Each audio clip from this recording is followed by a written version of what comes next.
Bueno, pues muchísimas gracias a mi muy querido y muy admirado colega Óscar de Pablo por hacer posible esta lectura junto con una de mis amigas más queridas y una maestra adelantadísima, la que conocí cuando llegó a México, por cierto, hace 12 años.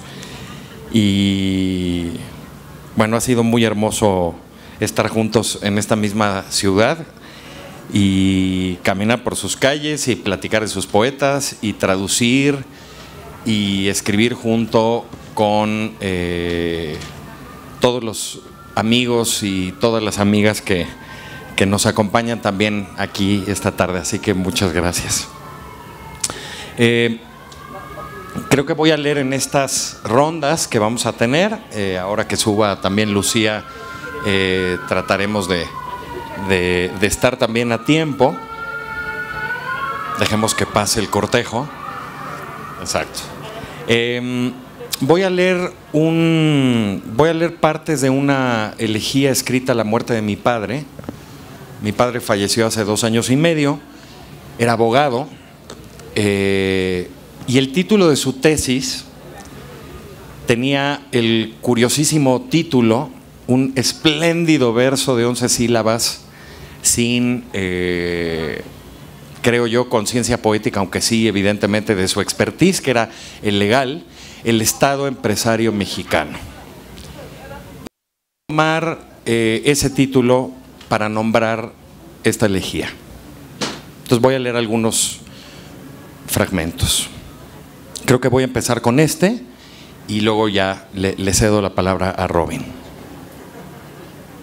Este poema, que es un poco el inicial de la elegía, es todo el coro de voces, o pretende reproducir todo el coro de voces que quienes hemos sufrido la pérdida de un familiar, en particular ahora con lo que ha ocurrido con la pandemia y que por desgracia se ha vuelto una habitualidad espantosa y que esperemos que se reduzca a cero.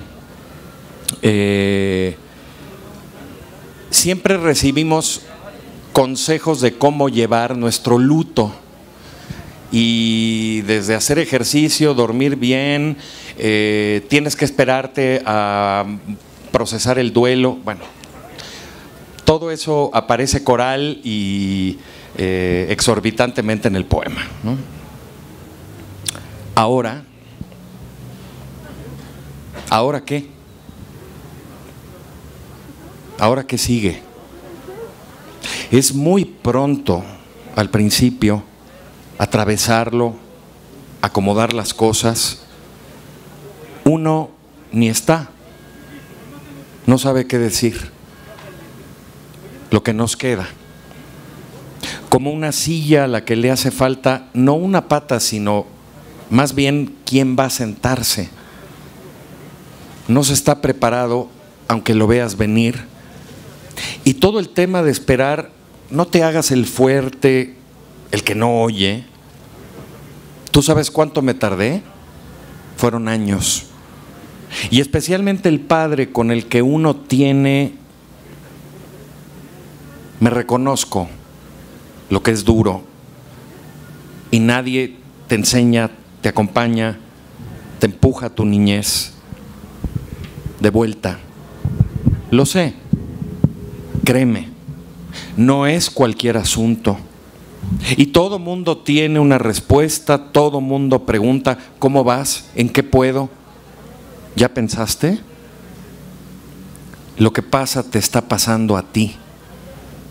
Lo que pasa no incluye al que se fue.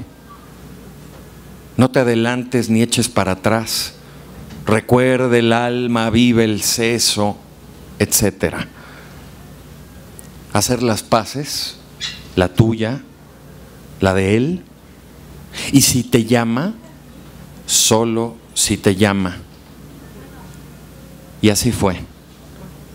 Plazoleta Pedro M. Obligado, Buenos Aires. En el mismo lugar donde llegamos por primera vez con una diferencia de 37 años. Aquí empezó, a 2 meses de que hubiera, el pavor del recién, la libertad del que ya nunca, el amor de una parte, la vergüenza del hijo maricón, por eso lo viril, supuestamente hiciste lo que había. El hijo es enfermero, no tiene sexo como las muñecas. Los papeles se invierten, pero nada de nada, es ejemplar. Un hijo no se acuesta sino al lado. La pareja es el novio. El femenino hace que dude, tal vez no. Un hijo tiene la vida tan privada y un padre es obra pública. Se le ve desde lejos, como un padre, un abuelo, un proveedor. Aunque esté jubilado, aunque el pañal, la sonda y las pastillas como piedras negras, un hijo sube y baja. Tiene la fuerza del que se equivoca. Un padre baja más, sube menos, corrige las verdades. El hijo, desde lejos, es un bastón. De cerca, es una astilla. No tiene las respuestas, pero sí una edad productiva, puede con eso y más, no tiene hijos, él es solo, no hereda, sobrevive a los suyos. Mal que bien, como tú, hizo lo que tenía. Y ahora, a lo que sigue.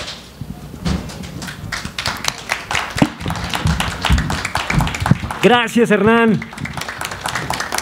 Como ven, llegó Lucía Picholula, que además de ser poeta, es crítica, pensadora de la literatura, y se nos va a unir también. Pero antes le doy la palabra a Robin Myers. No sé si vas a leer en inglés y luego una... Bueno, tú decides. Gracias, Robin, y un gran aplauso para los tres, por favor.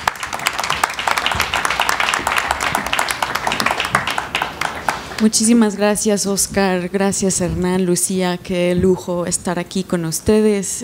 Gracias a todos los que nos acompañan hoy. Es un honor acompañarnos. Como mencionó Oscar al inicio, yo soy de Estados Unidos, ahí ya crecí, llevo ya varios años aquí en México, pero mi relación, digamos, mi lengua materna realmente es el inglés, y todavía no, con una excepción que voy a leer un poco más adelante, igual en la segunda ronda, escribo en inglés. Entonces voy a leer en este primer bloque, digamos, unos poemas inéditos, y voy a empezar con uno muy cortito que pensaba leer primero en inglés y después en la traducción de nuestro amigo Ezequiel Seidenberg, un poeta y traductor argentino. Entonces veo esta lectura también como una oportunidad de compartir el trabajo de él, ¿no? Cómo es esa relación colaborativa entre poeta y traductor. Pero primero en inglés. We've been discussing what it would mean to have a child in these of all times. Inside the third zucchini is a reddish worm, ribbed, ready as a joystick, flailing as if rattled from a long sleep. Behemoth, mortal, I put down the paring knife for a better look. Does it take the open air for a roaring wind? What will it eat here? What will it do now? Estuvimos hablando de qué significaría tener hijos justo ahora. Adentro del tercer zucchini hay un gusano rojo y estriado, siempre listo como un joystick que se sacude recién despierto de un sueño larguísimo. Mastodonte, mortal, dejo el cuchillo para mirar mejor. ¿Piensa que el aire libre son los rugidos del viento? ¿Qué va a comer aquí? ¿Qué piensa hacer ahora? Gracias.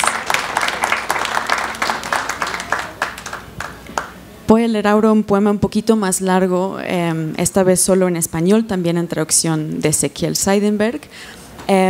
Y se trata un poco de cuando yo pienso en el país de donde vengo, que entre más tiempo paso lejos, más extraño me parece. País.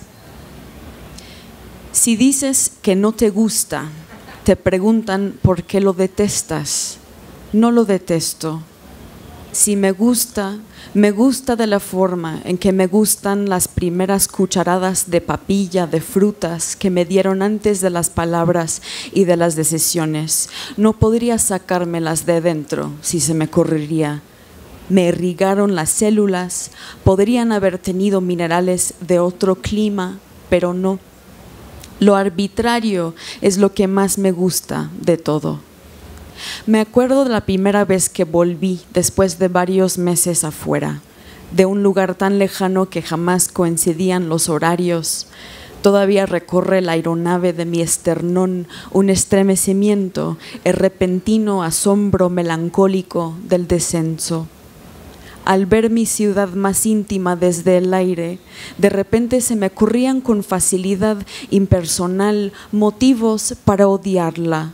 El horizonte de brillantina, el lucro sanguinario, esa iglesia chiquita sobre Wall Street, los ladrillos nuevos que parecen viejos y viceversa, mientras ruge la guerra en la trastienda a la que nunca van a obligarme a ir. Ahí estaba el deseo de lesionarse al estirar el cuello para captar al máximo ese deslumbramiento que entraba por los ojos a la fuerza.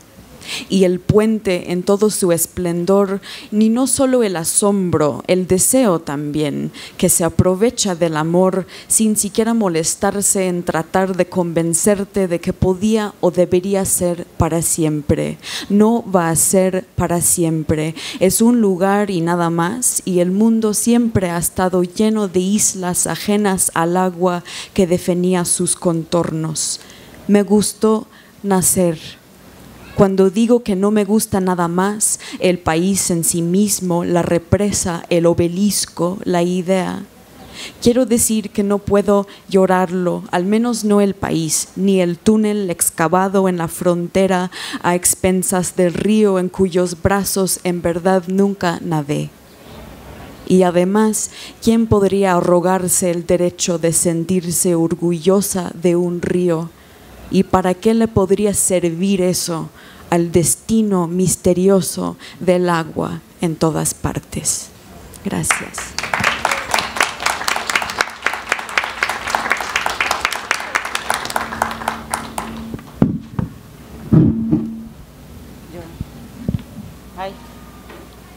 Hola, perdón por llegar tarde. Poquito. Hola Hernán, hola Robin, qué gusto. Muchas gracias Oscar por la invitación y qué gusto estar aquí con ustedes. Yo traigo algunos poemas que Oscar ya se va a saber de memoria, pero bueno, son poemas sobre, bueno, no importa sobre qué son, sino están titulados con nombres de los músculos del cuerpo y pues nada más, no sé qué más decir. Este se llama Trapecio. Llevo en la espalda un papalote incrustado. Leí sobre un hombre que guarda mariposas muertas. Dice que es posible enmendar a los insectos, perversa mano que se interpone, que rezarse, que pretende aliviar. El papalote de mi espalda cayó en picada y se hizo añicos contra el suelo. No sé dónde vive el hombre de las mariposas muertas, en cambio, visito especialistas incesantemente. Cada diagnosis es la misma diagnosis. Los músculos se entumecen, se acalambran, se engarrotan, se echan a dormir, pierden el aire. Nunca quise ser una mariposa. Soy el capullo petrificado en la cornisa de una ventana, el papalote de una niña sin canto, el árbol que tira los cables y prefieren declararlo muerto. Estoy harta de los médicos que se repiten. Soy la cara adormecida cuando me acuesto a mirar televisión un sábado por la noche. Las agujas de un hombre trepanando mariposas muertas, espejismo prisionero de mi cuerpo, un papalote incrustado en la espalda. El día que nos aferramos a las fibras corporales perdimos la capacidad de alzar el vuelo. ¿Qué será de mí ahora que no suelto la cuerda, aunque no estás, aunque no existes? Aterrada por la posibilidad de perderte, me obligué a apresar los nervios del trapecio. Dime dónde te duele, repiten una y otra vez hasta el cansancio. Me duelen los sueños de mariposas muertas, los nombres inexactos de las estructuras macroscópicas del cuerpo, la falta de creencia y el océano que una primavera te tragó en su seno. Y este otro, ¿cuántos hay que leer? ¿2? Bueno, risorio. Una tarde me caí de un columpio y perdí el izquierdo frontal. Mamá miraba sentada en una banca. Papá, aterrado, tomó la pieza del suelo y la incrustó como pudo. No recuerdo con detalle aquel día, me queda en la historia contada y el diente frontal izquierdo por encima del límite natural del resto de mi dentadura. Después, una adolescencia de aparatos bucales, de dientes rectos hasta que se impuso en la memoria. Soy historia revelada contra las modificaciones estéticas del cuerpo, un músculo obstinado en delatar las imperfecciones adquiridas en la infancia, el vuelo frustrado de una niña que salta de un columpio azul y se estampa contra el cemento. Cada risa trae consigo el golpe de esa tarde de verano, a mi madre sentada en una banca y a mi padre tratando de restaurarme el cuerpo. El músculo risorio pesca los labios y tira de ellos hacia la altura de las orejas. Una risa de paisaje accidentado, explosión que se burla del ahogo por el puro accionar consciente y vengativo de esa isla griega que llevamos inserta en el rostro. La risa es también la atracción de lo que rabia, perder altura en el primer intento, una madre muerta después del verano, una parte del cuerpo extraviada por un golpe en la infancia. Gracias.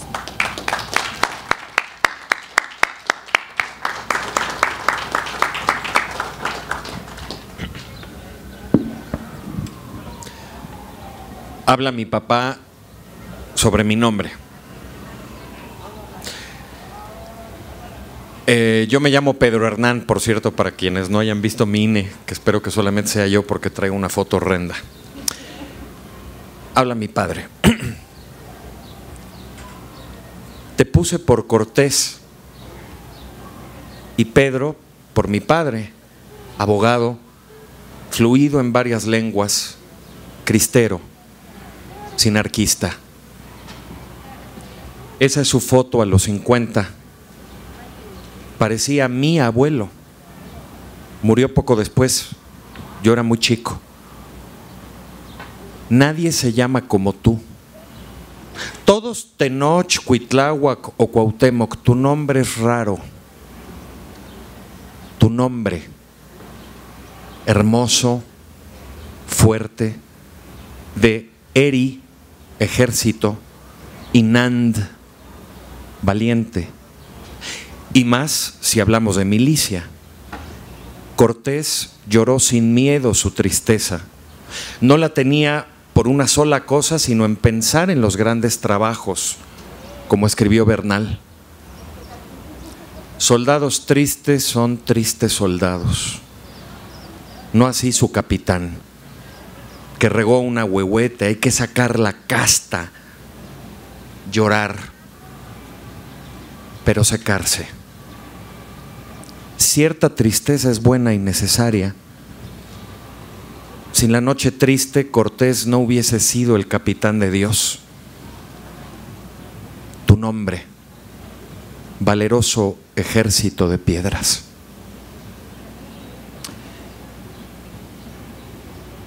Y este otro poema.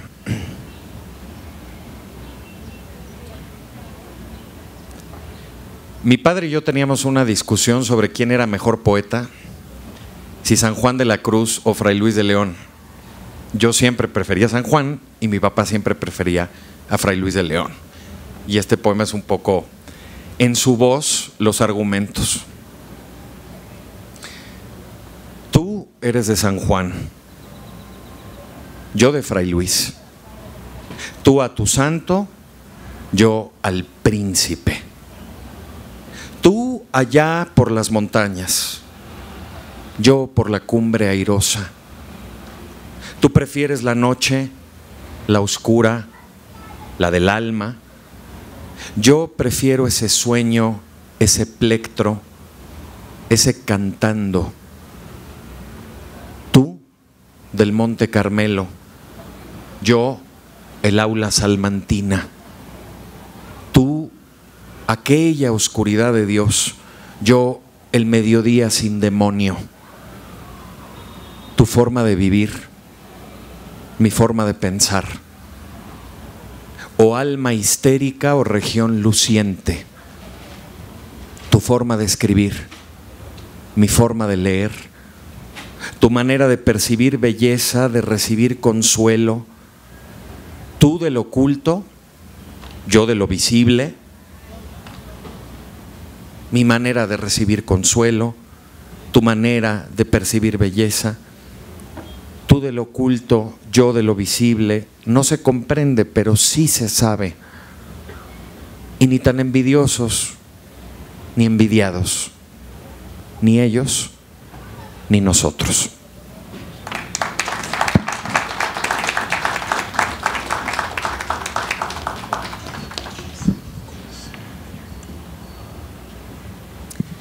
Voy a seguir con un poema sobre el horror de los antepasados. Yo tenía una abuela mexicana y que no llegué a conocer, murió antes de que naciera. Y este es un poema que explora un poco la presencia en la familia y la historia de alguien del lado de su familia, de mi familia. Diego de Montemayor. Que un hombre sea capaz de una masacre o de supervisar una masacre, que es lo mismo, también lo hace capaz de matar a su mujer. Dicho de otra manera, que un hombre sea capaz de agarrar una espada y clavársela a su mujer hasta matarla al enterarse de que se agenció un amante aprovechando una de sus incursiones imperiales a la sierra a masacrar o a supervisar un masacre, que es lo mismo, a propagar la viruela, a enarborar el catolicismo, a azotar a quienes hablaran las lenguas habladas en las tierras que se había propuesto conquistar en nombre de la corona española. En fin, ¿para qué mierda el subjuntivo? Porque sí que lo hizo, todo eso. Y yo me sé su nombre, no el de su esposa, ni el de nadie que masacró o violó o ordenó que masacraran o violaran, o a los hijos que engendraron o a sus hijos que siguieron engendrando con el tiempo tantos hijos que al fin los llamaron nación arrojada a la diáspora, generaciones de hijos asentadas como el polvo, de las cuales soy hija, porque así funciona la familia.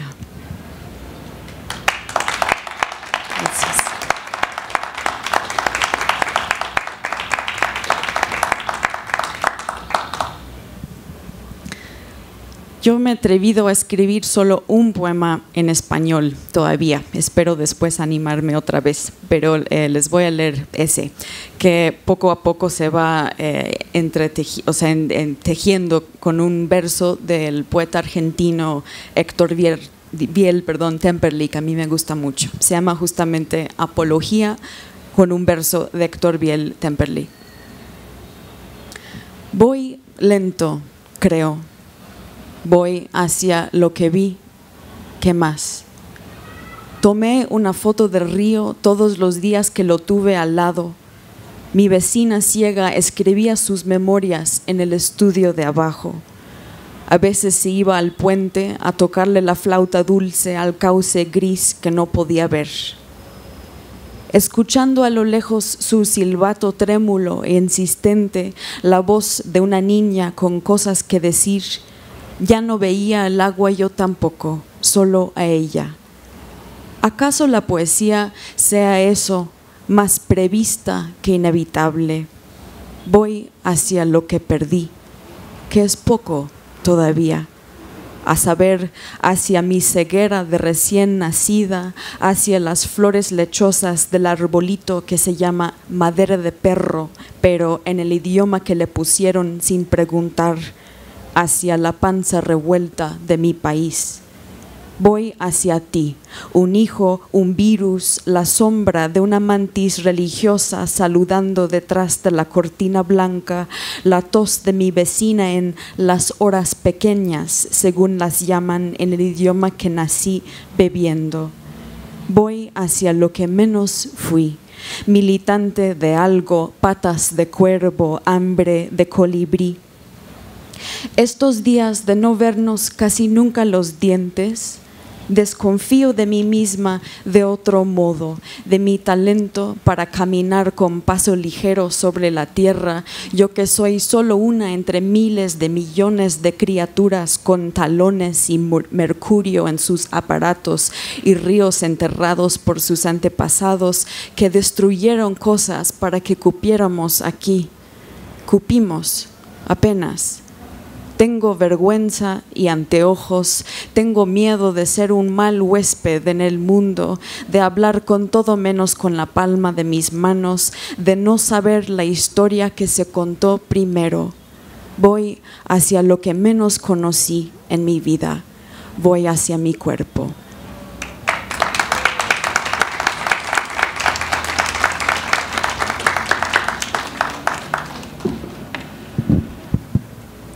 Bueno, estos dos poemas son sobre dos músculos que tenemos en la boca. Uno sirve para chiflar y el otro para apretar los dientes.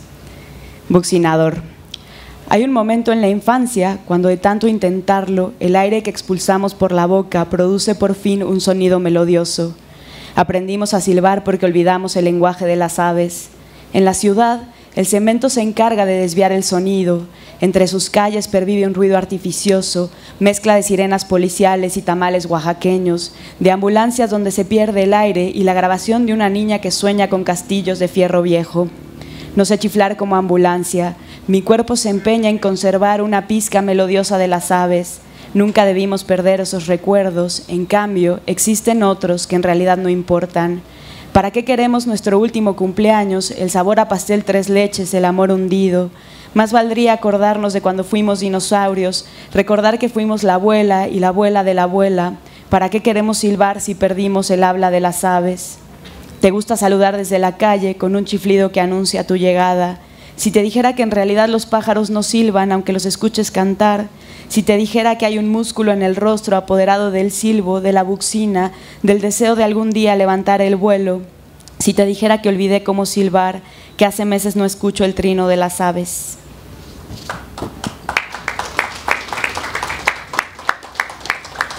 Y este se llama macetero, que es el que sirve para apretar los dientes. El día que aprendí las consonantes oclusivas murió mi madre. Esa noche se estrechó el tiempo, contuve el aire cerrando los órganos articulatorios y en los molares atrancados se posó la temperatura de su cuerpo. El macetero se expande y se contrae en el grito de esa niña que traga líquido amniótico justo en el instante en el que le embiste el mundo. Movimiento apenas perceptible para decir lo que olvidamos o para no decir. El músculo de la contención nocturna, de los gestos que disimulan la rabia, lidera el despojo de mi aliento. Estamos por llegar a la meseta de Anáhuac. Coyotes uniformados despedazan los cuerpos que bordan la historia de un lago perdido. Mi madre murió en la meseta de Anáhuac con 2 surcos paralelos en el pecho. Mi abuela murió en la meseta de Anáhuac por una grieta en el diagnóstico. Ahora no queda nadie. El macetero se complace de la retracción de mi meseta y el viento estremece la tierra de su cuenca baldía. Llevo polvo de meseta atascado entre los dientes.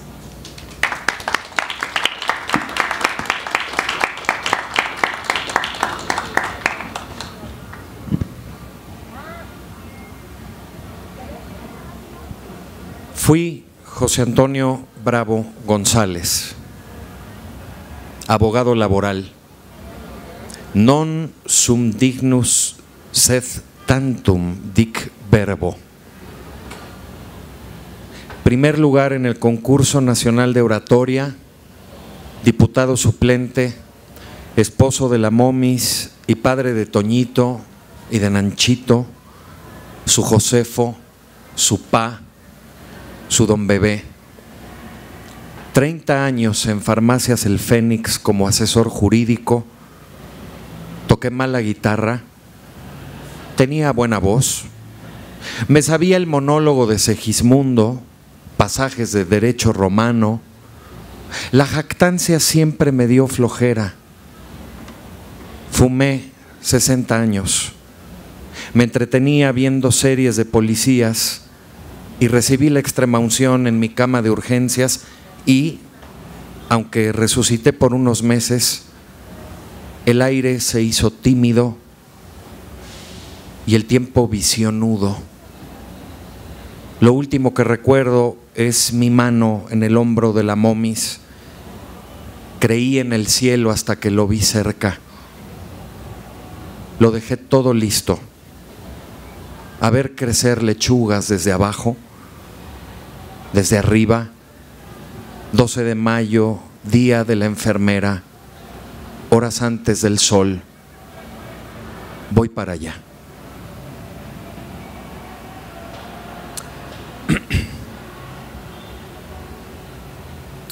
Celayenses que con místico acento lo reciben al lado de los suyos, al lado de la vida, sus cenizas, eso que se parece a lo que está debajo de la cama y el refrigerador, el hijo pródigo, apocado, vuelve a los árboles rectangulares, al viva Cristo Rey, a los desmesurados medidores de luz. Háganle un hueco, celayenses. Pueden tirar cabezas otro día, hornear pasteles de cajeta otro día, jugar golf en el campestre. Háganle honores como puedan. Háganle un favor, un espacio que viene de pedir, desecho. Quiero ir a Celaya, quiero pasar con Pedro, Ana María y Gregorio, quiero quedarme entre las bolsas negras, entre los frascos duros, entre palos, pelotas y zanates, entre José Antonio. No viene a decir nada, no les viene a hacer sombra, no se cayó para que lo levanten. No se pongan de pie, tengan un gesto, denle aire. Viene con un respirador, pero se le acabó la batería. Viene sucio, obstinado. No hay quien lo cambie. ¿Quién podría? Hijos de mil, alcen la mano, buenos samaritanos del Bajío, alcen la voz. No vaya a ser que no los oiga el oído finísimo hecho polvo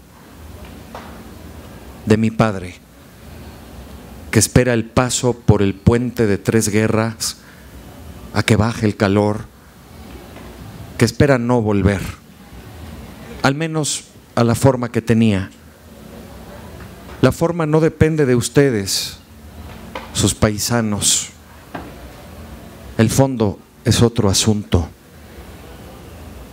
tan abajo que solo él lo sabe.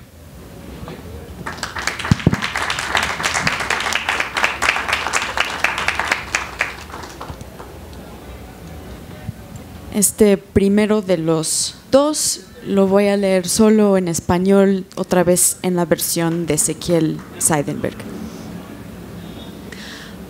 Para una amiga que no siempre tiene ganas de vivir. Las cosas se derriten, se inundan, se escabullen, se pinchan, se desvían, se enferman, se fisuran y caen de rodillas en la más increíble variedad de circunstancias. Creo que tampoco somos más que cosas desde una perspectiva general, almas trémulas garabateadas al pasar sobre la cáscara del mundo en su erosión de martillos neumáticos. Mira cómo junto letritas en terrones de satisfacción aliterativa, rascando algo para regalarte. No sé mucho de ti, más allá de las razones por las que nos sentamos un ratito juntas en unos bancos bajos de madera, hojeando servilletas, la cabeza inclinada hacia las palabras de la otra en reverencia a la dificultad para encontrarlas. Creo que estar así con alguien es abrazar el suelo con los pies. Y esa es la única campaña que pienso librar contigo o con cualquiera. Gracias.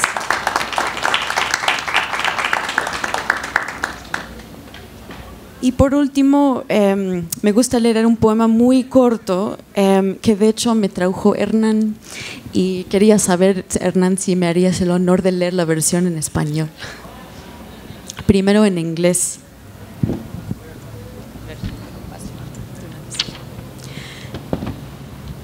NYC. The child goes willingly, offering up her rosebud backpack to the police.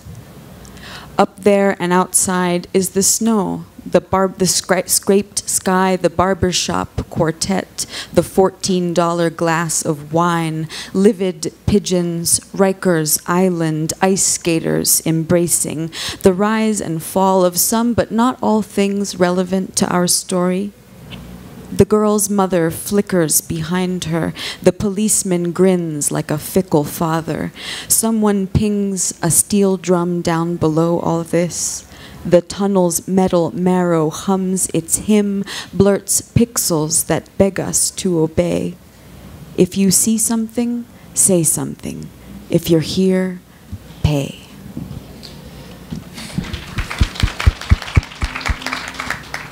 Ciudad de Nueva York. La niña, sin que se lo pida a nadie, le extiende la mochila abierta al policía.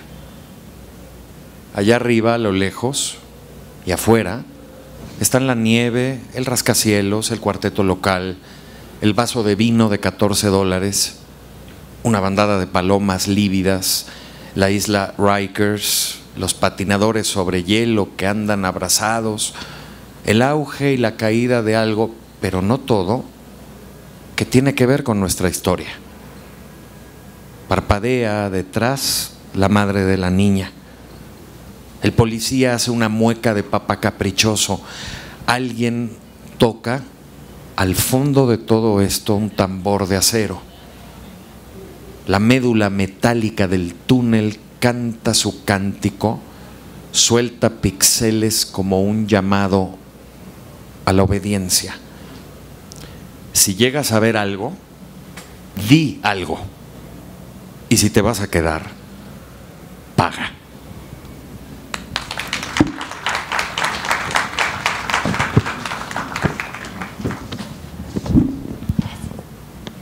Bueno, estos dos también, uno es del músculo espinoso, que es un músculo que tenemos para sostener la columna vertebral.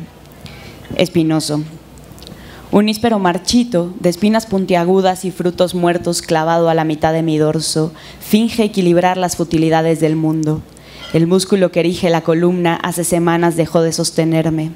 Cuando éramos niños, mi hermano amaba el chico zapote, fruto del árbol sagrado. Lo comía sin recato sentado en su periquera roja. Yo nunca comí tanto. Siempre me negué al placer de la fruta que escurre por las manos y lo mancha todo. A veces, el chico zapote es también un níspero espinoso. Resulta casi imposible levantarme de la cama. Cientos o miles de fibras puntiagudas, púas de la calamidad, mecanismos de defensa infestan el músculo erector de mi columna. ¿Será que nunca comí frutas con entusiasmo, que a temprana edad me consternó el peso del cuerpo, que muy pronto se murió mi madre?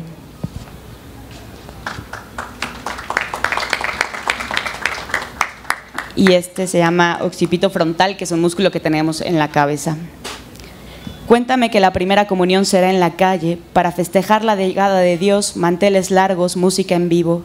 Tu prima apenas tiene 5 años, tu abuela reprocha que se saltó el catecismo, pero el cura necesita las cuotas. Tiraron la casa por la ventana, en medio de tanto, la cumbia ilumina el paisaje. Haces una pausa, levanto las cejas, sí, te escucho, aunque el occipito frontal, músculo cuadrilátero, tira de los extremos de mi cabeza. Soy Gulliver volcada por los liliputenses, la atracción del trauma sobre el cuerpo. Para derribar un árbol de 1,60 m, tira y afloja. Occipito frontal se llama la carne fibrosa que me impide escucharte. la gala de la comunión y lo sagrado, una fila de pequeños devotos, una hoja en blanco para pasar a la siguiente ventanilla, garantía de festejo mas no de futuro. Busco, Padre, convertirme en un árbol alcanforero, cuyo lineamiento denso y cristalino corra por mis venas, para olvidar los desconsuelos una canción de cuna, bolitas de alcanfor debajo de la almohada, los rezos de tu abuela en el festejo, una hoja atascada entre el sabor y la lengua. Yo, un árbol alcanforero, no me cansaré de escribirlo, con mis flores blancas y bayas azules. Los pájaros podrían morir con mis vapores. ¿Acaso lo quedan los canarios que Lupe compró en 8,000 pesos y que cubre con una manta azul todas las tardes a las 7 de la noche? Los pájaros de ciudad no le temen al aire alcanforero. Cuando me invade el desamparo, pequeñas cuerdas de incertidumbre corporal tensan el cuadrilátero. Acumulé en el tronco las muertes, el sueño entrecortado por la urgencia, las convulsiones. Con mi madera de árbol alcanforero fabrican el ungüento que me aplico todas las mañanas. Contra la pesadez del cuerpo, un trámite burocrático, contra el pecado, una carpa blanca, un ritual de cumbias bien bailadas, contra el occipito frontal, dormir como canario.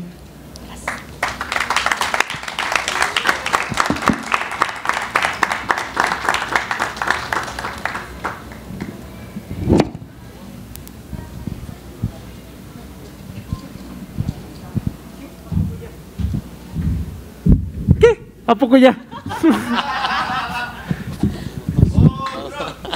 Bueno, antes de pedirles otra, quiero preguntarles si alguno de ustedes tiene algo que opinar. El compañero me lo había pedido desde antes. Quiere acérquese al micrófono para hacer un comentario. Y después a ustedes también les querría pedir si quieren leer otro. Y si no, una opinión sobre lo que hemos escuchado, porque los tres son muy lúcidos lectores o auditores de poesía. Entonces, pues aprovechando que estamos aquí, bueno, le doy la palabra.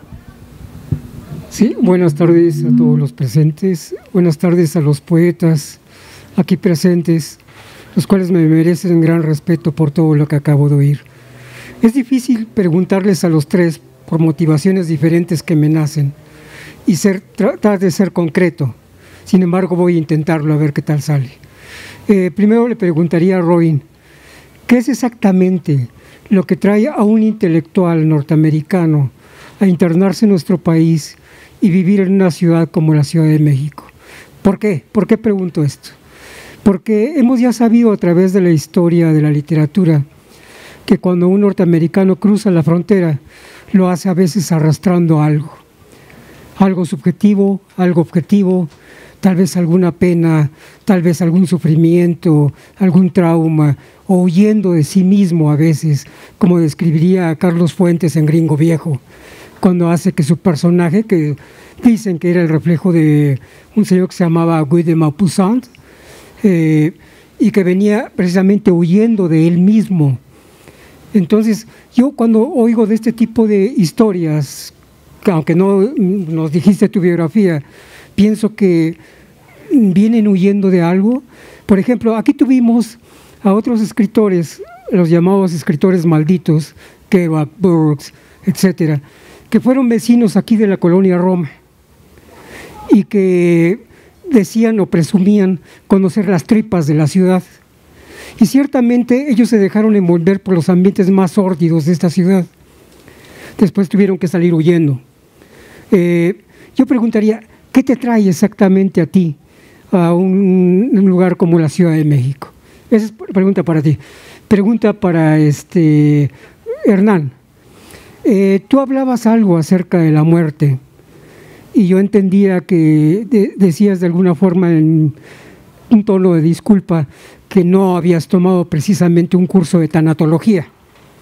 Sin embargo, cuando yo he oído hablar poéticamente a alguien de la muerte, uno de los poemas más desgarradores que yo conozco es el poema que escribe Sabines con respecto a la muerte de su padre. Es algo verdaderamente desgarrador, trágico, casi alcanza niveles así, no sé, de un poema griego, ¿no? Una cosa así por el estilo. Me gustaría conocer tu opinión con respecto a ese poema de Sabines. A la compañera, yo quisiera preguntarte a ti, porque nos mencionaste que eras crítica también, de otro poeta que vivió también aquí en la Ciudad de México, y él fue vecino de aquí de la Colonia Juárez. Te estoy hablando del poeta chileno Roberto Bolaño. ¿Por qué te lo pregunto a ti? Porque no sé por qué siento que hay cierto hilo conductor entre tu tipo de poesía y lo que de alguna forma Roberto Bolaño creó y que se le conocía aquí como el infrarrealismo. Eso es todo. Ya saben que el público de la Alameda es bastante culto, siempre. Bueno, les doy la palabra para que respondan en el orden que quieran, en el desorden que quieran. Muchas gracias por sus preguntas de corazón. La primera vez que vine a México tenía 9 años, entonces era muy chiquita para ser una poeta maldita. Pero en ese momento pues vine con mi familia a visitar a un tío abuelo, un hermano de mi abuela, que eran de Coahuila, pero ese tío ya estaba viviendo en Guanajuato. Entonces pues incluso a esa edad no hablaba español, no crecí hablando español. Y era una niña, o sea, no tampoco me ubicaba realmente, pero sí sabía que había algo que me atraía, que me hacía sentir, no sé, o sea, es difícil ya reconstruir esos recuerdos, pero lo recuerdo como una experiencia muy fuerte. Y seguía pues buscando pretextos ya más grandes para volver y luego pretextos para quedarme. Para mí ha sido, pues por un lado, como la decisión más tajante que he tomado, creo, en mi vida. O sea, desde mi infancia, como sentí que algo me estaba atrayendo, ¿no? a México. No necesariamente a la Ciudad de México, llegué a conocer esta maravillosa ciudad hasta muchos años después. Pero sabía que si pudiera estar aquí, o sea, si iba a ser posible estar aquí, tenía que aprender español. Entonces en la escuela trataba de aprender español. Y pues lo único realmente que le puedo decir, porque me sigue pareciendo una experiencia, o sea, una cosa medio misteriosa que no creo que me vaya a poder explicar nunca del todo, de por qué nos sentimos en casa en cierto lado y no otro, ¿no? De por qué nos sentimos en casa con ciertas personas y no otras, pero que seguía o sea, persiguiendo un poco esa afinidad, esa conexión extraña que no era, para mí, como no tenía nada que ver con esa imagen que luego se tiene de o sea, de México en Estados Unidos, que creo que luego exotifica mucho a México, ¿no? Yo simplemente sabía que había algo que me traía, y con el tiempo que empecé a conocer amigos, o sea, como Hernán, como muchas otras personas, y que poco a poco pues pasé más tiempo aquí, o sea, llevo mucho más de mi vida adulta aquí que allá, o sea, ya me quedé. Y ha tenido que ver también con mi profesión, que es como traductora. Me encanta la lengua española, me encanta lo que se está escribiendo hoy en día en México, como siempre pasa sobre la marcha, ¿no? Uno va encontrando como sus casitas y sus amistades, que son esas casas, y para mí México ha sido eso, y pues aunque me quede toda la vida, ¿no? Pues siempre voy a ser eternamente agradecida, ¿no? Gracias.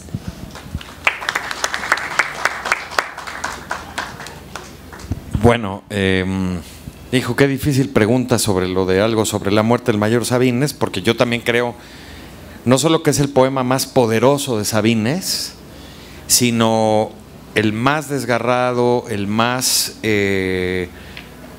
conscientemente sucio, en el que decidió entrar una zona realmente telúrica que creo que no la habíamos visto en libros anteriores, a pesar de que La Señal y Oral creo que son 2 libros increíbles de la poesía mexicana. Es, por supuesto, un poema ineludible para todos los que en México queremos escribir algo a veces sobre la muerte de algún pariente. Creo que es imposible hacer a un lado ese poema, como cierto fragmento de Pasado en Claro de Octavio Paz, cuando habla sobre su padre y cuando habla sobre su madre también. Y que los reconstruye en sueños, y como él dice, esa borrosa patria de los muertos, ¿no?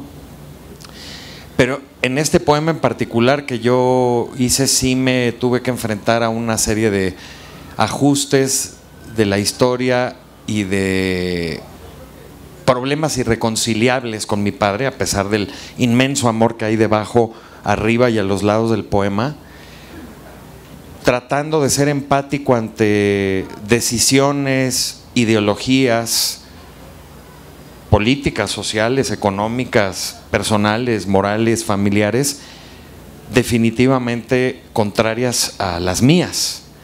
Aquí lo que importaba era que él hablara y que a través de él hablara también toda la historia de la raigambre social, política, espiritual, de una familia extrañísima como la de mi padre, que entre otras cosas fundaron el sinarquismo en Guanajuato.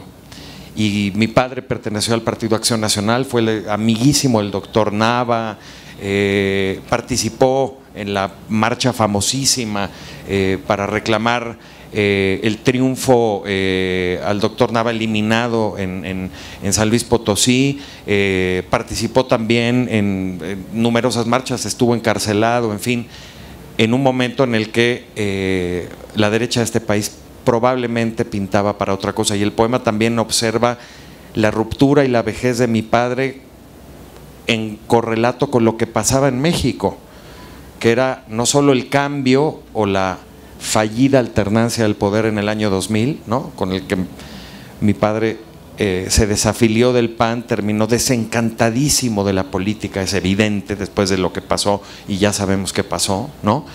Y yo quería transitar por esa voz y también por esa mente con mucho respeto, con mucha dulzura, con mucha empatía, pero también diciendo lo que había, y creo que eso quiero pensar que me une o que al menos levanta el sombrero para saludar a Sabines, que creo que también hizo lo mismo con un padre y una figura paterna sumamente demandante. Como ustedes saben, el mayor Sabines era general Bragado, ¿no?, con el que además siempre tuvo roces el propio poeta Sabines. Entonces, bueno, un poco eso. Creo que no hay manera de no ser fans de ese poema, ¿no?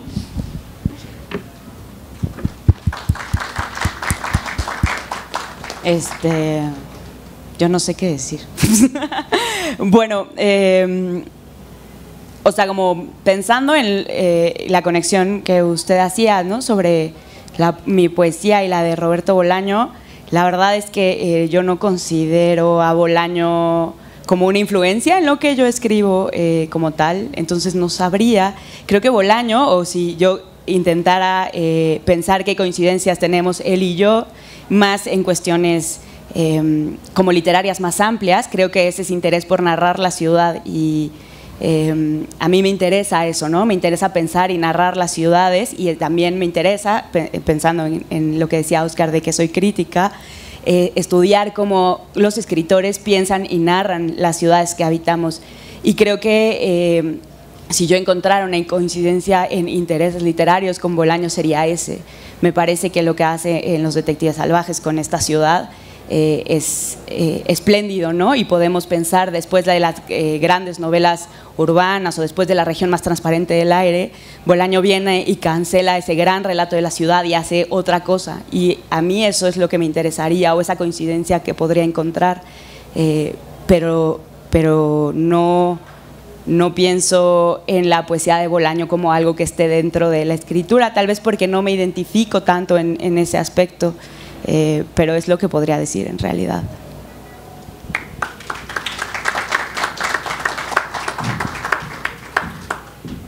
Mil gracias, compañeros. Tenemos tiempo para una intervención más. No sé si quieran dedicarla a un poema más o a unas palabras, o sea, de cierre. Otro poema. Las masas han hablado.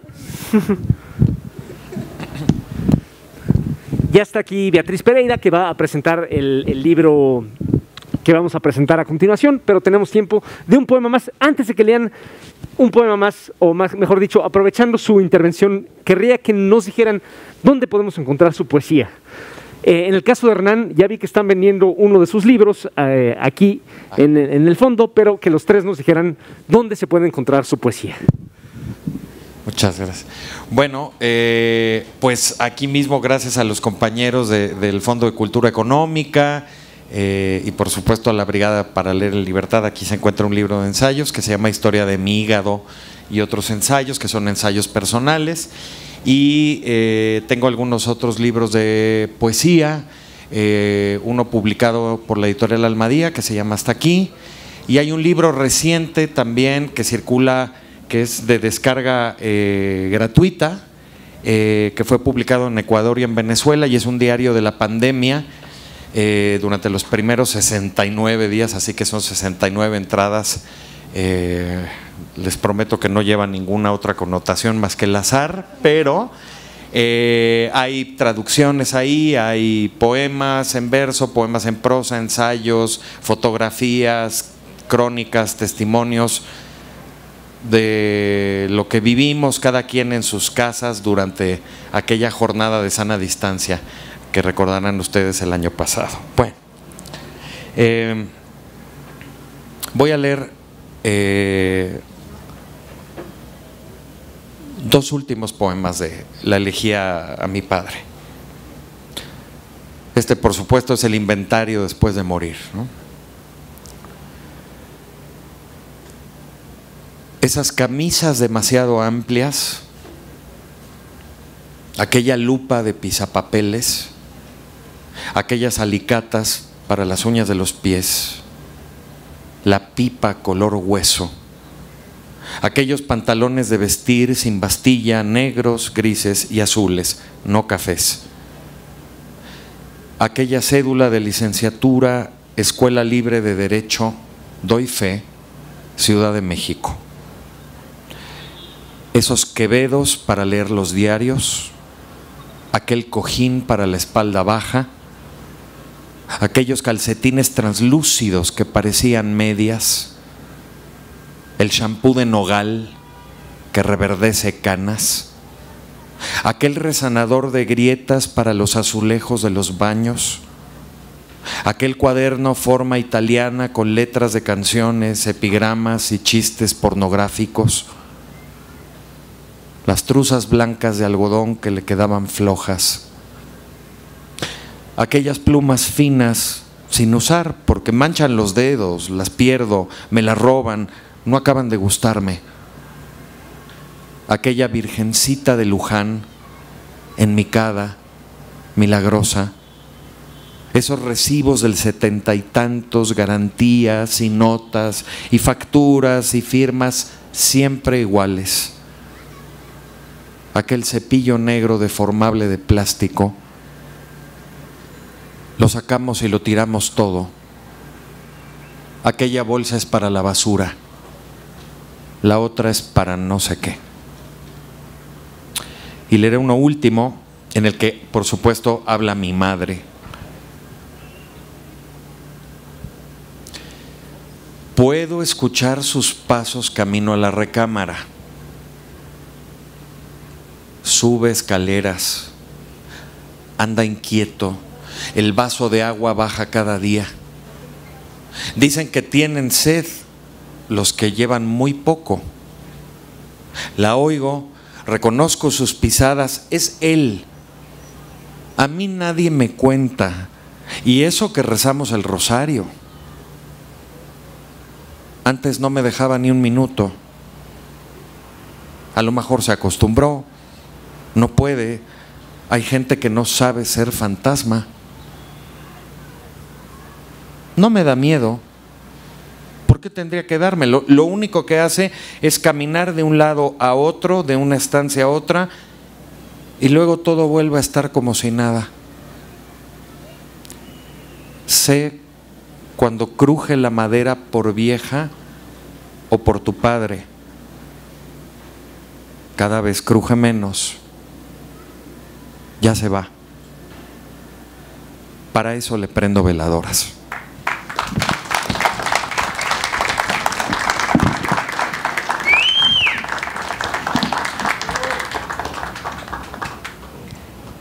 Para contestar rápido la pregunta sobre dónde encontrar mis libros, tengo 2 editados en México, ambos en la editorial independiente que se llama Ediciones Antílope. El primer libro, que se llama Amalgama, creo que está agotado. El segundo se llama Tener y creo que está en varias librerías también independientes, como son La Increíble, El Desastre, Café y Libros, Casa Tomada. Se me están escapando algunas. En la página justamente de Ediciones Antílope me parece que tienen una lista de las librerías donde se pueden encontrar. Y voy a cerrar con este poema en traducción de Ezequiel Seidenberg. Se llama Vermont, que es el estado donde viven mis padres, muy al norte de Estados Unidos, muchísimo frío. Vermont.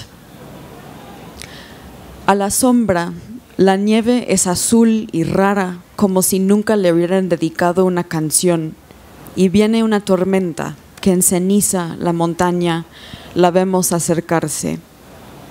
La luz nos pasa a visitar un rato. Hace un frío que te podría matar si lo dejaras. Los abetos se yerguen animales y espléndidos entre los árboles desnudos. Hay tantos organismos que vuelven a brotar en primavera. ¿En dónde se refugian? ¿Cómo hacen para confiar en que van a sobrevivir? En otras vidas, soy mesera en Arizona. Tengo leucemia, soy cruel con mis vecinos, amo a una mujer, nado largos todos los días. En alguna otra vida, soy paciente, nievo. Gracias.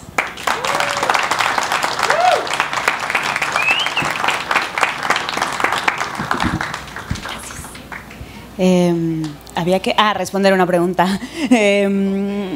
Claro, ¿dónde? Bueno, en realidad yo no tengo un libro publicado, pero el maravilloso Hernán aquí presente publicó unos poemas míos en el periódico de poesía, entonces en línea podría ser. Bueno, voy a leer unos últimos 2 sobre el músculo deltoides, que es un músculo del hombro, y el cigomático, que es ese músculo que nos hace sonreír. Deltoides. Vimos el Ebro un jueves de madrugada, 2 metros de agua turbia, después nos fuimos. Cerca de mi casa corre un río invisible. Te cuento la historia del Ebro, el delta más importante de España, para no volver a hablar de lo que se padece. Casi antes de su encuentro con otras aguas, los ríos se fragmentan, como la palma de una mano que antes de convertirse en aire se parte en dedos. Los dedos del Ebro se extienden sobre la tierra buscando el Mediterráneo. Llevo en los músculos deltoides el peso de tu ausencia. En su curvatura inicia la división del cuerpo, brazos, dedos, aire. Arrastro conmigo la arcilla de la casa de mi infancia, la tierra removida de mis muertos. Justo antes de desembocar en el mar, los sedimentos de un río parten su cauce en deltas que corren con menor fuerza, apenas una caricia de agua, un síntoma de desprendimiento. Mi cuerpo ha olvidado todas sus falanges, apenas un hormigueo, un síntoma de la pérdida. Y el músculo cigomático que nos hace sonreír aunque no querramos. Un lazo muy yunto me sujeta los pómulos y tira con fuerza como si soñara con quebrarme el rostro o instalar en mí una alegría pretendida. Avanzo sin pensarlo, dejando surcos en la tierra. Apenas partiste, expiraron las semillas y una helada cauterizó los campos. Ahora concedo las sonrisas imputadas porque esto también pasará, dicen, porque por fin descansas, dicen, en ese lugar lejano que no conocen, que nunca han visto, pero que es mejor que este donde estoy yo, con las comisuras de los labios hacia el cielo por el simple tesón del cigomático. El yugo de tu ausencia sobre los pómulos, músculo autómata de la sonrisa, se arroja al arado de mi tierra. No hay alivio, ni siquiera abandono, tan solo el arrastre de la reja en el rostro, la fuerza de la herida sobre el sembradío. No soy yo quien sonríe a los extraños, quien recibe condolencias con carisma, es el músculo cigomático que desconoce otra forma de decir lo que me callo. Gracias.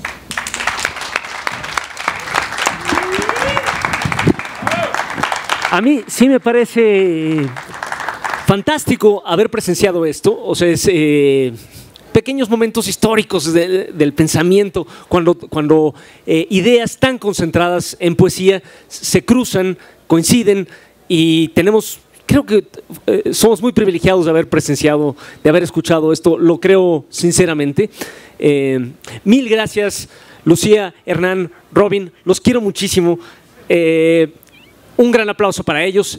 Invitamos a Arturo y a Beatriz que vengan subiéndose para hablarnos de béisbol con el libro El Pelotero.